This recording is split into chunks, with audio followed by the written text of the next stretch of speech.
When Formula One killed turbos in 1989, the grid expected balance to return. Honda had other plans. Buried inside McLaren's MP4/5 was a 3.5-liter V10 that looked elegant on the dyno and deadly on the track. The RA109E was more than machinery. It was intent-made metal, a weapon forged to seize control of a new Formula One age, from turbos to naturals. Why Honda chose When the FIA pulled the plug on turbocharged engines after 1988, the paddock braced for a reset. Boost had defined an era. Qualifying cars touched 1,000 horsepower, and drivers spoke of engines like bombs strapped to their backs. But turbos were too fast, too fragile, too dangerous. The new rules forced everyone back to naturally aspirated 3.5-liter engines. For Honda, the choice of configuration was a crossroads. They had options. A V8 promised lightness and simplicity. A V12 promised brute force and heritage. The compromise in between, a V10, looked awkward on paper. But to Honda's engineers, it was the perfect balance. 10 cylinders could give them the rev ceiling of a V12 without the weight penalty, and more breathing capacity than an 8. In an era where reliability and weight distribution mattered as much as outright speed, the V10 felt like the sweet spot. The earliest prototypes emerged in 1987. Honda tested different layouts, an 80-degree angle first, then 72 degrees, as vibration became a nightmare. Belts gave way to gear-driven camshafts, crank geometry was refined, and block stiffness became a priority. It wasn't just about horsepower, it was about building an engine that could live at 13,000 RPM without tearing itself apart. Inside Honda's R&D base in Tochigi, the design carried another symbolic weight. For years, Honda had battled skepticism with their unconventional 4-stroke oval piston NR500 bike, only to fail spectacularly. The RA109E was the opposite. Clean, orthodox, but deadly precise. This time, they would not gamble on eccentricity.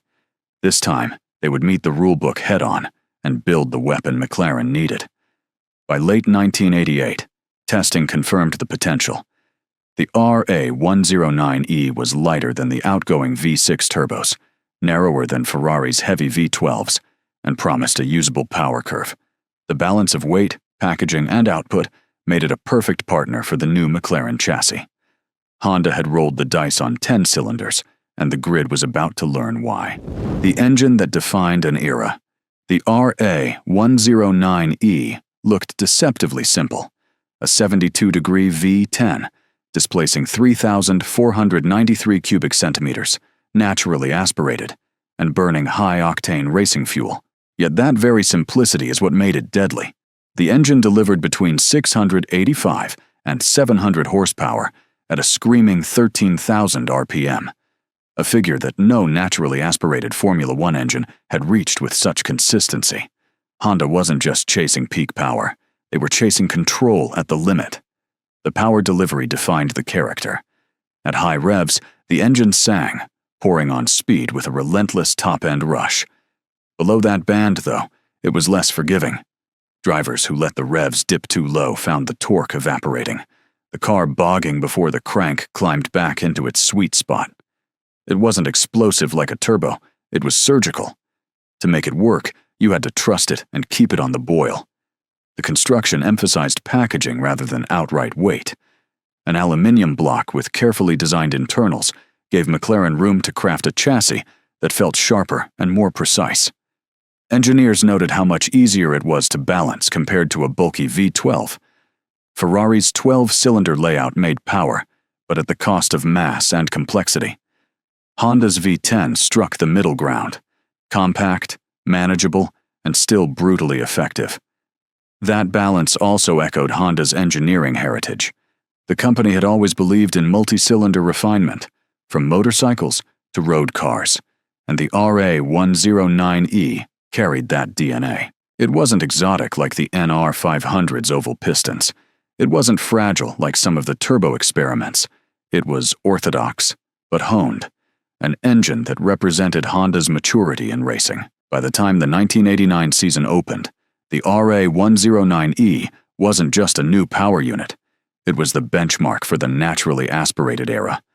Competitors suddenly realized the V10 wasn't a compromise. It was the blueprint. From that moment forward, the engine didn't just fit into Formula One. It defined the shape of it. The McLaren MP 4/5, a chassis built around the beast. The RA109E could only shine if the car around it matched its potential. McLaren's answer was the MP 4/5, a machine designed under Neil Oatley with the influence of Gordon Murray's philosophy from the turbo-dominant MP 4/4. While rivals wrestled with new regulations, McLaren Honda looked like they had never skipped a beat. The most striking change was the airbox. The MP 4/4 had relied on the turbo's forced induction. With the naturally aspirated RA109E, the car needed a towering intake above the driver's head to ram air into the cylinders.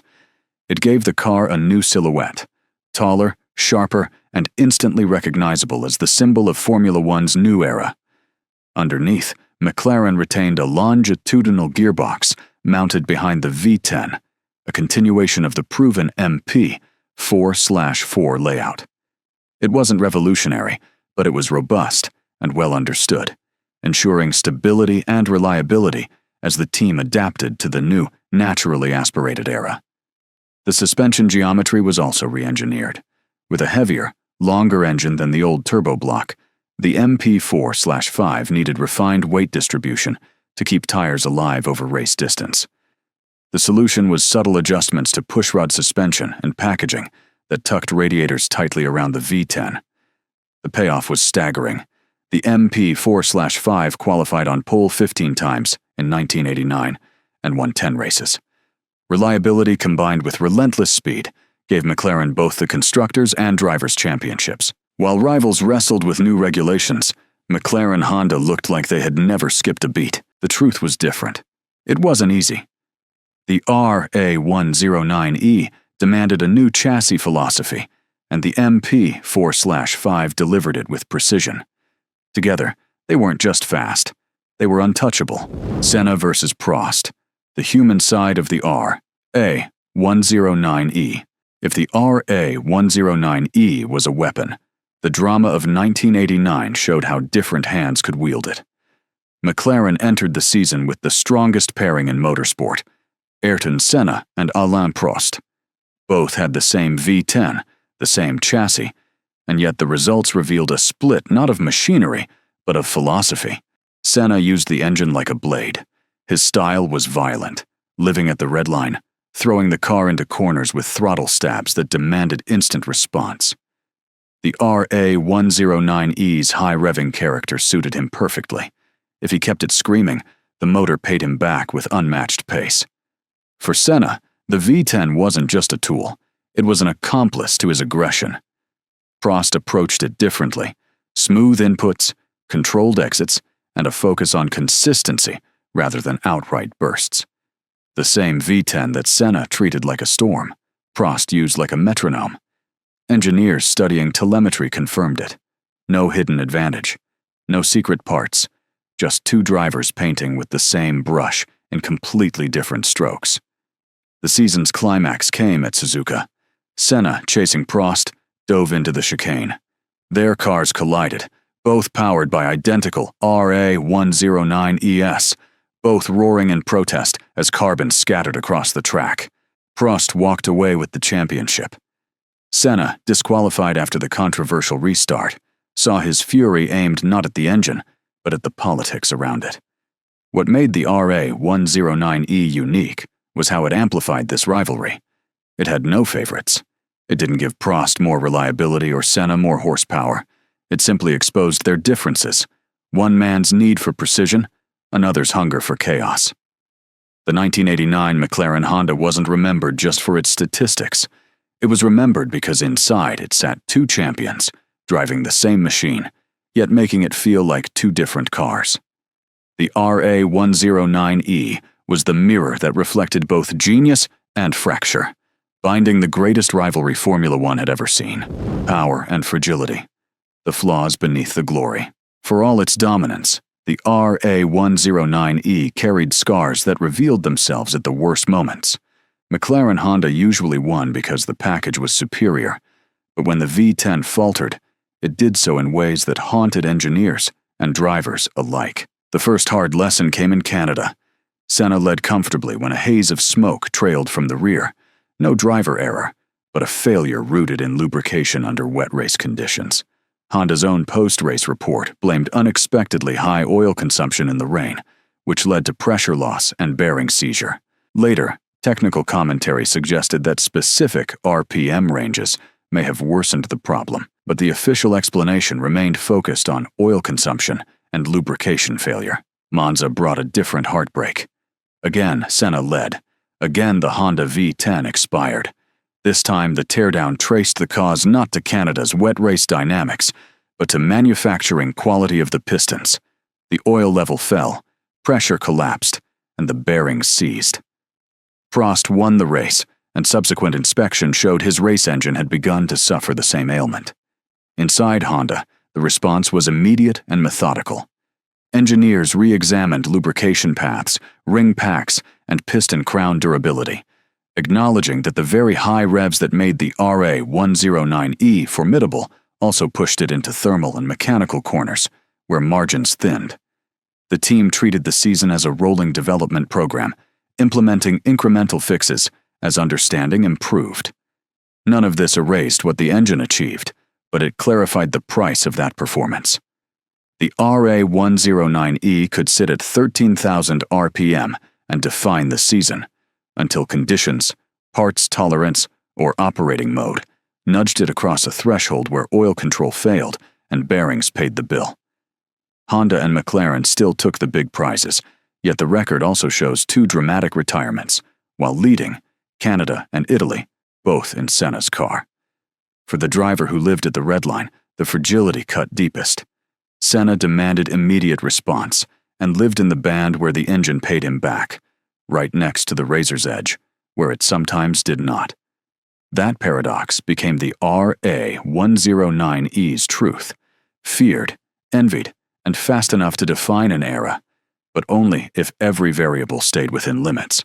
Anything less, and it punished you. The evolution.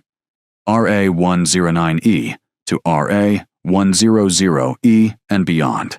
The RA109E had done its job. It carried McLaren to both championships in 1989 and proved that the V10 was the right answer for the naturally aspirated era. Yet Honda refused to coast. Development never paused, because Formula One applies pressure the moment a solution looks stable. By early 1990, the RA109E ceded the front line to an updated design, the RA100E. The new unit was continuity disguised as progress. It kept the 72-degree V10 geometry and the same 3.5-liter displacement, but almost every internal surface was touched. Lubrication paths were reorganized to protect bearings at sustained high RPM, piston crowns and ring packs were revised for heat rejection, and the valve gear moved toward tighter control with stiffer drive and improved materials. The brief was not raw peak, it was usable speed from green light to flag. Packaging mattered just as much. McLaren adapted the MP4/5B around subtle changes in ancillaries, radiator routing, and gearbox integration, so the car could exploit a broader operating window. Engineers chased steadier temperatures and cleaner throttle pickup, the kind of marginal gains that turn a fast car into a relentless one. The timing aligned with the changing garage. Alain Prost left for Ferrari, and Ayrton Senna became the undisputed spearhead. With the RA100E behind him, he strung wins together and converted pressure into a second world championship in 1990. The soundtrack stayed familiar, the same V10 scream, but the manner was different. Fewer interruptions, more certainty. A package that kept giving him a platform to attack. Evolution did not stop there. For 1991, Honda escalated again, introducing the RA109E V10. The goal was absolute power as the field converged on higher rev ceilings. Senna adapted immediately and took a third title. But the lesson of the RA109E lineage had already spread through the pit lane. Teams increasingly favored 10 cylinders because the Honda approach showed how to balance mass, packaging, and output without the penalties of a 12. Even as Honda departed Formula One at the end of 1992, the signature of its V10 remained. Mechanics remembered how the engine married to McLaren's chassis, how it could sit on the limit without tearing itself apart, and how its character defined the transition from boost to breath. The badges changed, the exhaust notes shifted, yet the blueprint endured. The RA109E had evolved, handed the baton to the RA100E, and left a template others would follow for years. It became the reference, not a footnote in transition history, the legacy of a monster. The RA109E did more than win races. It shifted the center of gravity in Formula One. When the turbo era ended in 1989, no one knew which naturally aspirated layout would define the future. Some manufacturers turned to V12s for heritage, others to V8s for simplicity. Honda's decision to go with a V10 looked like a gamble at first. By the end of the season, it looked like prophecy. Within a few years, the grid was dominated by V10s, each chasing the balance Honda had proven. The numbers alone confirmed the impact. The RA109E powered McLaren to 10 victories in 1989, 15 pole positions, and both world championships. It turned a rule change into a showcase of dominance. Rivals watched Ferrari and Williams struggle to adapt, while McLaren Honda looked untouchable, its engine screaming to over 13,000 RPM, with reliability that, while not perfect, outpaced most competitors. The result was more than trophies. It was a psychological advantage that left the rest of the field doubting their concepts. The engine's reputation also lived in memory because of who drove it. Ayrton Senna's ferocity and Alain Prost's precision gave the RA109E two very different legacies within the same season. The sound of the V10 at full song became inseparable from their rivalry. Fans still recall Suzuka not only for the collision, but for the howl of the Honda engine as it carried Formula One's most intense feud. Outside the racetrack, the engine gained mythic status. Surviving blocks are rare, locked away in museums or private collections. A few complete units occasionally appear at auction, commanding prices that underline their rarity. To collectors and fans, they are not just engines, but relics of a turning point in Formula One. Deadly became the defining word. For rivals, it meant fear. The knowledge that Honda had found the perfect compromise. For McLaren, it meant strength, the heartbeat of a dynasty. For history, it marked the arrival of the V10 as the architecture that would rule the next decade. When legends fade, the roar remains. The RA109E was never meant to be ordinary. It was born from regulation change, sculpted by pressure, and delivered into the hands of two of the most iconic drivers the sport had ever seen. In doing so, it became more than an engine. It became a symbol of Formula One's constant transformation, proof that when one era closes, another roars to life with even more ferocity. In 1989, nobody was certain what naturally aspirated Formula One would look like. Some engineers clung to the familiar 12-cylinder heritage.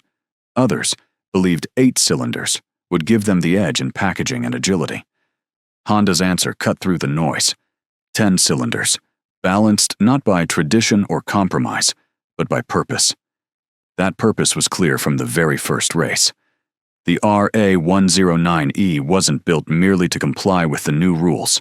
It was Honda's attempt to seize an edge in a fresh era, and refinement soon turned it into the benchmark. Its victories tell only half the story. Yes, it delivered championships. Yes, it stood at the top of podiums and rewrote record books. But its true legacy lies in the way it forced every rival to rethink their path. Within a few years, the grid was filled with V10s, each one echoing Honda's blueprint. The RA109E did not just win, it changed the architecture of an entire sport. And then there were the drivers. To Prost, the RA109E was a metronome, the soundtrack of precision and calculation. To Senna, it was a blade, an accomplice to chaos and speed. Their rivalry immortalized the engine as much as the trophies did. It was the mirror that reflected both genius and fracture, showing how two men could shape the same machine into opposite weapons. Today, the RA109E survives in museums, in private collections, and in the stories fans still tell about Suzuka, about Monza, about the roar that defined the late 1980s. Listen closely, and you can still hear it. Not just an exhaust note, but a declaration of ambition, risk, and dominance. And this was your story from Noreng. If you want more engines that rewrote Formula One history, subscribe and join us. Because the past still speaks, and the roar of machines like the RA109E is never truly silent.